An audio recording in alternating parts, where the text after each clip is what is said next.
¿Listo? Bueno, asegúrense que estamos entonces ahí. A los que tienen, asegúrense que estamos en vivo. Bien, vamos ahora, queridos hermanos, a preguntas y respuestas.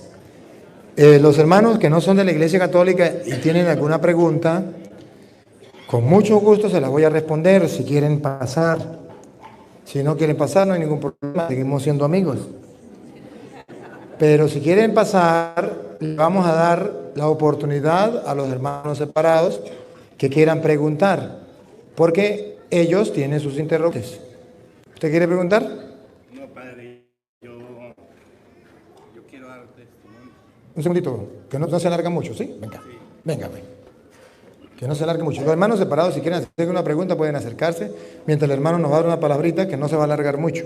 Mucho gusto en conocerlo. Encantado. Buenas noches. Yo soy un señor que tengo 71 años de edad. Fui criado en la Iglesia Católica y por asuntos de mucha pobreza fui educado en el seminario. Pero de ahí abandoné la Iglesia Católica y hace 3 meses empecé a escuchar al Padre Luis. Y tengo 3 semanas viniendo a la misa.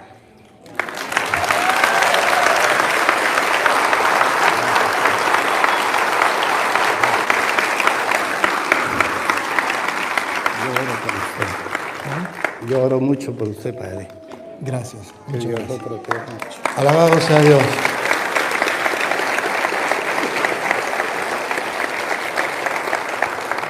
Por personas así, es que me llena Dios de gozo, de alegría.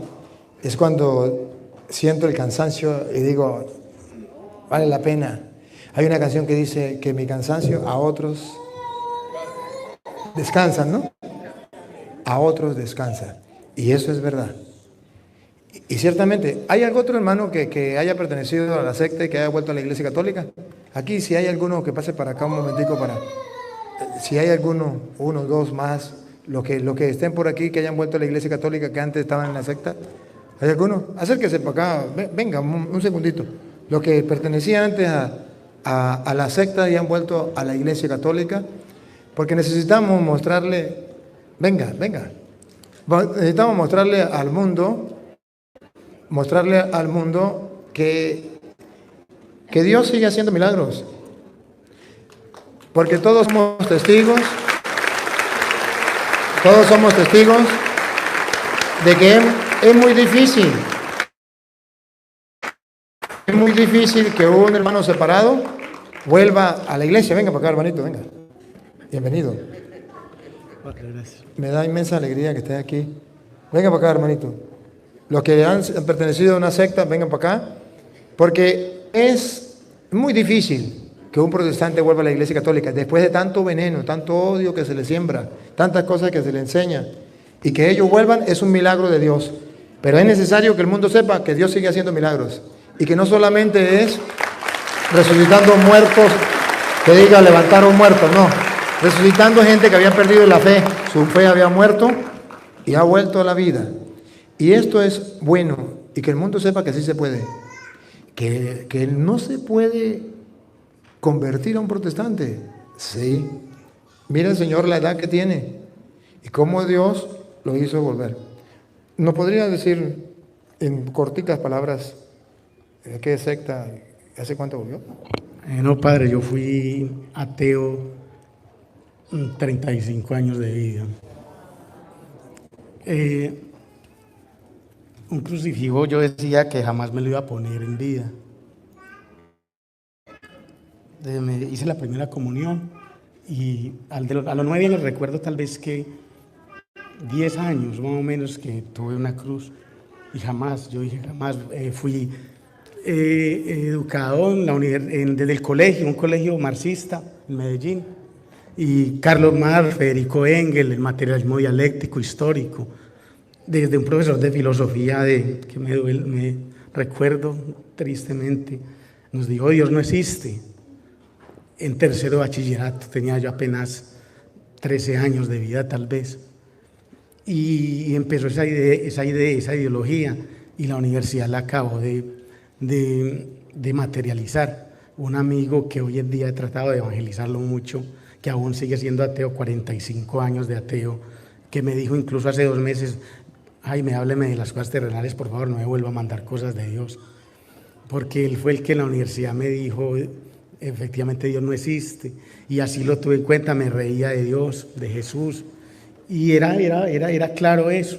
Y solamente lo que me vino, Dios me mandó a mí, yo creo que fue ese angelito que fue el suegro, que murió y me tocó verlo morir de cáncer. No pude hacer nada, no estaba preparado espiritualmente para ello. Lo único que le dije fue: César, te quiero.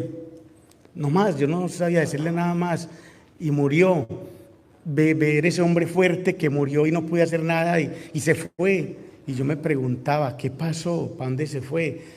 El científico de Estados Unidos, Carl Sagan, decía que para el no creyente era mejor, que porque tenía la certeza de la nada, y que era mejor, más que una esperanza vaga e ingenua de muchas personas que precisamente al momento de morir tienen claro que no hay nada y venimos de la nada para la nada. Entonces, ¿qué es más importante eso que una esperanza ingenua de un posible Dios? Entonces, yo me eduqué en esa ciencia que la reconoce el universo actual en Stephen Hawking, y yo era amante de Stephen Hawking y lo vi morir claramente y enfrentarse ante ese agujero negro de que tanto habló. Pero quiero resumir en esta idea: con la muerte del suegro me pregunté y no tuve esa certeza de la nada que me habló Carl Sagan y los demás científicos de la física cuántica actual, que es la que rige en el mundo y quiere pregonarse como la mayoritaria, ¿sí? La discusión entre el ateísmo y la fe, o la fe y la ciencia atea. Entonces, Dios me da un regalo, y fue mi hija, y las primas que están acá, las Betancourt, lo saben. Dios, después de esto, empieza a obrar milagros. Estuve trabajando en la Defensoría del Pueblo antes de venirme a vivir a Estados Unidos, que fue mi mayor sueño, y que le aposté a todo el mundo y nadie me colaboró para entrar a la Defensoría, ni políticos ni nadie. Y por un milagro de algo que no voy a contar acá, se dieron las circunstancias y entré de una manera mágica. Gané una demanda porque fui abogado en Colombia contra el Estado que me dio la primera casa, y luego la esposa me dijo que estaba en embarazo porque yo decía que hijos para qué, que el hijo era mi carro, le era sino echarle gasolina y listo. ¿Para qué hijos? No tenía sentido los hijos. Y me tuve que tragar las palabras porque mi esposa tuvo un embarazo muy triste, donde yo me enamoré, discúlpeme padre, de tocarle el estomaguito. Y me respondía algo que había allí, pero yo decía que eso venía de la nada, de una simple, de la historia del Big Bang, simplemente que viene la casualidad, de que eso surge de la nada, de una evolución, pues de toda esa teoría científica materialista. Entonces, mi hija era inviable y teníamos un carro ya libre en Colombia, como 40 millones, pues no es por hablar del precio. Pero yo le digo: mi amor, ¿y cuánto más hay que prestar? 200 millones, ¿cuánto necesitamos? Porque yo necesito que esta niña nazca, que esta niña...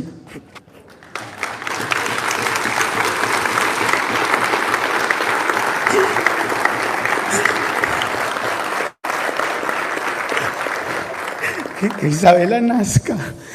Y me tragué las palabras, y Dios me demostró que la vida no es unas latas, no es material, que la vida viene de Él. Y mi niña nació y es la niña más sana que existe. Tiene 5 años y vino justamente después de que entré a la Defensoría del Pueblo, que fue mi sueño durante 12 años, que solamente lo logré. Mire la secuencia: muere el suegro, gano la demanda contra el Estado. Entonces Dios me empieza a mostrar, yo no sabía que era Dios, que estaba ahí. Gané la demanda, pagué la deuda de la casa. Astrid me dijo que está en embarazo, y lo más lindo fue que cuando ella me dijo, ya 20 días antes Dios, porque fue Dios, me lo había mostrado en sueños y me ha hablado en sueños, porque Dios, entre otras cosas, habla en los sueños y lo tengo claro.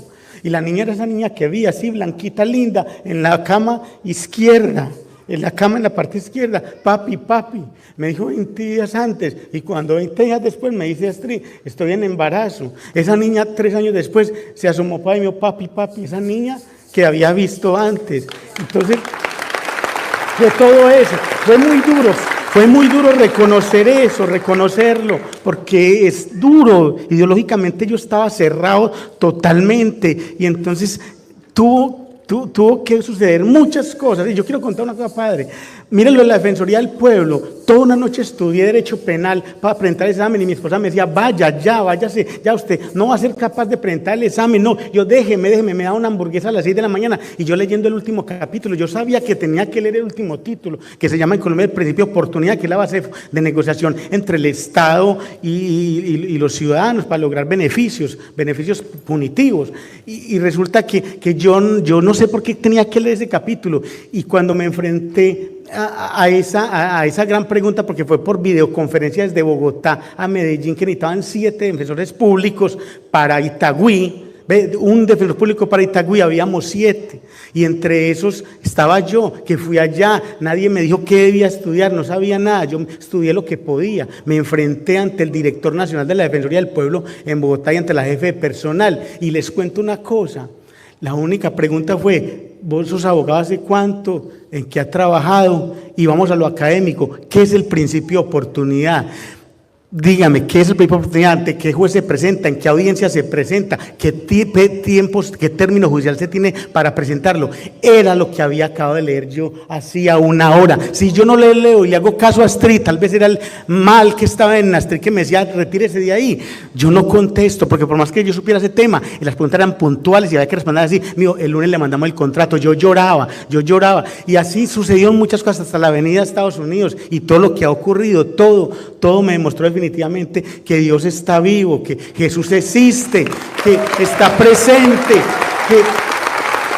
que la fe, que la ciencia y la fe son dos alas en esa paloma que dijo Juan Pablo II, que van hacia lo alto. Pero yo hoy tengo un concepto, y es que, y lo digo con toda la claridad, que más que la ciencia necesitar, que más que la fe necesitar de la ciencia necesita de la fe. La ciencia sin fe no ve a Dios. La ciencia en Stephen Hawking se queda en el agujero negro y ahí no va a pasar, no va a trascender.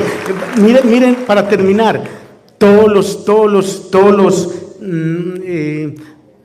telescopios tan fuertes que se destinaron hace poco para poder fotografiar el agujero negro, donde un científico se atrevió a decir que esa primera fotografía que tiene la humanidad del agujero negro nos hace unas preguntas existenciales, inclusive sobre nuestra vida, sobre Dios mismo, porque es un aro, un fuego que hay allí en la boca de ese agujero negro, ¿a dónde conduce? Y en ese sentido, yo estoy escribiendo un libro hace días vengo escribiendo, y yo creo en Dios totalmente, y las primas lo saben, no creía absolutamente, pensaba que se moría, íbamos para la nada totalmente, pero Dios está presente, y hoy lo digo, yo me iba a condenar